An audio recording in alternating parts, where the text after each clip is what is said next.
আপনাদের নতুন বছরের আনন্দগুলোর সাথে কিন্তু ছেলে খেলা হয়ে যেতে পারে। 2025 চলে যাচ্ছে আর 2026 আসছে। দুনিয়াটা শেষ হোক কিংবা না হোক, তবে ফ্রস্টাররা আগামী 1 জানুয়ারির মধ্যে কিন্তু আপনাদের সবার ব্যাংক ব্যালেন্সটাকে শেষ করে ফেলার প্ল্যানিং অলরেডি করে ফেলেছে।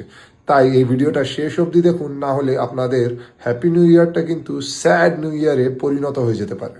নতুন বছর শুরু হওয়ার সাথে সাথেই আপনাদের মোবাইল ফোনে আপনাদের আত্মীয় স্বজন এবং বন্ধু বান্ধবদের হ্যাপি নিউ ইয়ারের মেসেজ আসবে, এবং এই সময়ের সুযোগটাই কিন্তু সাইবার ফ্রস্টাররা পুরোপুরিভাবে নেওয়ার চেষ্টা করবে। আপনার হোয়াটসঅ্যাপে আপনার কোনো চেনাশোনা ব্যক্তির মোবাইল নাম্বার থেকে হ্যাপি নিউ ইয়ার নামের একটি ফাইল আসবে, যেটাকে আপনি কিছু না বুঝে শুনেই আপনার অজান্তেই ওপেন করে ফেলবেন এবং ফরওয়ার্ডও করে দেবেন। কিন্তু যে কোনো নাম্বার থেকে যদি আপনার হোয়াটসঅ্যাপে কোনো হ্যাপি নিউ ইয়ার নামের একটি ফাইল আসে বা মেসেজ আসে যার শেষে .apk লেখা থাকে, সেই ফাইলটাকে কিন্তু ভুল করেও কখনো ওপেন করবেন না।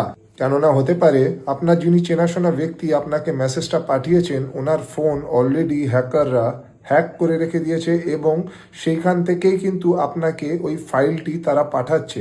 আপনি যেই মুহূর্তে ফাইলটা আপনার ফোনে ডাউনলোড করে দেবেন, আপনার ফোনে কিন্তু ম্যালওয়্যার হওয়া শুরু হয়ে যাবে এবং আপনি কিন্তু আপনার ফোনের, আপনার হোয়াটসঅ্যাপের এবং ফোন রিলেটেড যা যা অ্যাপ আছে সব কিছুর কিন্তু টোটাল কন্ট্রোলটি আপনি হারিয়ে ফেলবেন।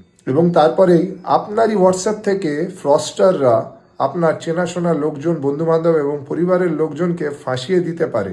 তাই বন্ধুরা, হ্যাপি নিউ ইয়ারের যে শুভেচ্ছা বা শুভকামনা জানানোর জন্য কোনো ফাইল ইউজ না করে শুধু টেক্সট মেসেজ ইউজ করুন, এবং কোনো রকম কোনো এপিকে ফাইল যদি আপনার মোবাইল ফোনে, হোয়াটসঅ্যাপে আসে হ্যাপি নিউ ইয়ার লেখা, সেগুলোকে কিন্তু কোনোভাবেই কারুর কাছে ফরওয়ার্ড করবেন না। সবাই অ্যালার্ট থাকুন, সবাই সুস্থ থাকুন, সেফ থাকুন, এবং আমার এই ভিডিওটা যদি ইনফরমেটিভ আর ইউজফুল মনে হয় তাহলে বেশি বেশি করে শেয়ার করে দিন। আর আমার কাছ থেকে এরকম আরও ভালো ভালো ভিডিও পাওয়ার জন্য আমার প্রোফাইলটাকে যাওয়ার আগে ফলো করতে ভুলবেন না। জানো, জয় হিন্দ, জয় ভারত।